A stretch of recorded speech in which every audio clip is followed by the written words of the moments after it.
turn of events. The Chiefs go from being the 3 seed and having to play next week to now having a bye and home field in the divisional round. Here was Patrick Mahomes when he found out the Patriots lost and what it meant. Here's what he told reporters. I found out when the fans kind of started going crazy, and then I asked around the sideline, but they kind of kept it away from us so we could focus on the game. Obviously, you want to get that bye to have that week off, and it's basically like winning a playoff game and then getting to play a game at home. So we're excited for that, and we're going to keep building and keep trying to build this momentum and keep it going. Chiefs are hot. They've won 6 in a row. Impressive wins, defensive wins. And they're 2 games away from the title. Their first game gets to be at Arrowhead as well. How huge is it that these Chiefs were able to secure a first-round bye? I think it was enormous because now the playoffs, at least for one round, does go through Arrowhead, which means that if the Patriots beat the Titans, that game's not up in Foxborough. That game is in Arrowhead. Now, of course, the Patriots went in there and beat the Chiefs last year in the AFC Championship. It's a different Patriots team. It was a different Patriots team, and it might have been a different Chiefs team. Ooh. This Chiefs defense is suffocating now. It's among one of the best units in the league. Steve Spagnuolo's got those guys playing, and Eric Bieniemy, who does a lot of the work with Patrick Mahomes. We just got news that the Panthers have submitted to interview him. He might interview this week because this is now their bye week, so he can interview for the Panthers job. Minority candidate who has been excellent for the Chiefs the past few seasons as the OC. A lot of different things happen now when they're the team that gets to wait and be on the bye as opposed to having to play a playoff game in the wild card round and then go into Foxborough and potentially then into Baltimore. Huge deal for the Chiefs. It's incredible. I took a college geology class, and they teach you about tectonic plates under the ground, right? I needed a gut class, a senior year. I scuba dived in Iceland between Did you? tectonic. Well, there are tectonic plates shifting underneath the AFC playoffs. How massive that thing was. I mean, that's not a little thing. For the Chiefs, the morale, the rest, and like we're hearing that Tom is not Tom right now, and he doesn't feel really good, and there's something going on that's very mysterious, and now he has to play against the Titans. So big. And if you're the Chiefs, the only team that we would have to travel to, the only team is Lamar Jackson. We've already beaten him twice. Like, KC feels great. I have to bring this up, and it makes me even negative Chiefs person at the table. You're saying different defense, different team, different Patriots, same Andy Reid. So we have to bring this up. Are there no concerns about the fact that he's earned a first-round bye 5 times in his career, and he's been to the Super Bowl just once, and it wasn't even with the Kansas City Chiefs. It was 2004 with the Eagles. Is that out the window because of this team, this regime, this coach, this quarterback? Yeah, it's fair to ask. It's fair to ask, sure. It's a new team, new vibe, new quarterback, new rhythm. Same coach. It's a new offense. Yeah, but it's a new offense. It's a different style that they're playing. And yesterday, I think the biggest thing that stood out to me was Damian Williams running the ball. I mean, we talk about the passing game all the time, Kay. You question every single week, but can they run the ball? But can they run the ball? Guess what? The Chiefs got a running game. Yeah, Are you kidding me? The fact that they can turn around, hand it off to somebody, he can go get you big yards, big play, even run a long one down the field. Oh, and not to mention, Pat Mahomes can drop back and throw to 3 of the fastest dudes in all of football, while his tight end, Travis Kelce, hits you for another 1,000 yards. That's 4 in a row. First tight end to do that. He's 2 back-to-back seasons with 1,200 yards. First tight end to do that. It seems like everything is clicking right for him. So to answer your question in a very long-winded way, even Andy Reid is looking in the mirror saying, oh, man, I look different today. That's because he got a new feeling around him. He's ready to shed that. It's time. Now is the time. And Mahomes, I think, has been through the playoffs once. I think he might be even better already this year. Browns-Bengals, not going to the playoffs, but there's always intrigue. We're going to Cincinnati, to the jungle. I don't know if you saw the Joe Burrow experience over the weekend. Oh, my God. He was playing on rookie level. It was through another touchdown pass. In the half. Baker Mayfield, the wants to play for the team he was playing against, and this time, no. Gets intercepted.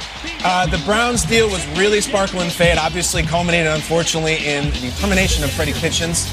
A high school coach once said, one thing you never do is throw your helmet. That's what Baker did to end the season, 33-23. Our Browns, 16-10. I call him Mark. We've talked about him a lot. But the news today is about Freddie Kitchens, who will not be joining them moving forward. Ian and Tom Pelissero joining us now, I believe. Yes, they are here with more, of course, on Freddie Kitchens, the fallout there, John Dorsey included. I want to know everything that's going on. And Ian, let's start with you. You broke this news just last night. What went into the Browns' decision to fire their head coach after 1 year? I was told by a very high-ranking Browns source about Week 15, this team was behind Freddie Kitchens, supported him. They wanted to see this through, just needed to avoid disaster the last couple games of the season and kind of move forward to 2020. And then literally disaster happened. A bad loss to the Arizona Cardinals on the road, a rough loss to the Ravens as well, though they've really beaten everyone. and then they lost to the worst team in the NFL and in the Cincinnati Bengals. And it's just hard to bring a coach back after the way that happened. And I talked to Freddie Kitchens last night, Tom. He was surprised. He thought the organization had his back. All of the conversations he had with Browns brass indicated that they were going to bring him back right until Jimmy Haslam pulled him in and told him after meetings with players that he was going to be fired and they were going to go in another direction. Again, obviously something the Browns have done many, many, many, many times. Ian, the Haslams confirmed the news of Freddie Kitchens firing in a pretty harshly worded statement, saying that they had not seen the success or the opportunities for improvement as long as Kitchens was their head coach. There were rumblings throughout this season about the Browns behind the scenes being disorganized, being undisciplined, and you saw that again yesterday when they only had 10 men on the field on defense for one of the Bengals' touchdowns, and Kitchens didn't use a timeout. The Haslams say this will be a comprehensive search. They're looking for a strong coach, an exceptional leader. Certainly seems to be hinting they want somebody with previous head coaching experience. So some names to keep in mind. Former Ohio State coach Urban Meyer stepped down a year ago because of health reasons, but has given signs that maybe he's willing to come back. Also, Patriots offensive coordinator Josh McDaniels. He's from Canton. This is one that he would definitely entertain. Former Packers coach Mike McCarthy has ties to the front office. Of course, you also have the likes of Jim Caldwell, the former Colts and Lions coach out there. And if they were to go the first-timer route, don't forget about Vikings offensive coordinator Kevin Stefanski, who was so impressive in his interview with the Browns a year ago. They brought him back for his second interview. Ended up going with Kitchens, which was pretty much preordained, but Stefanski was the favorite of some of the people in the building.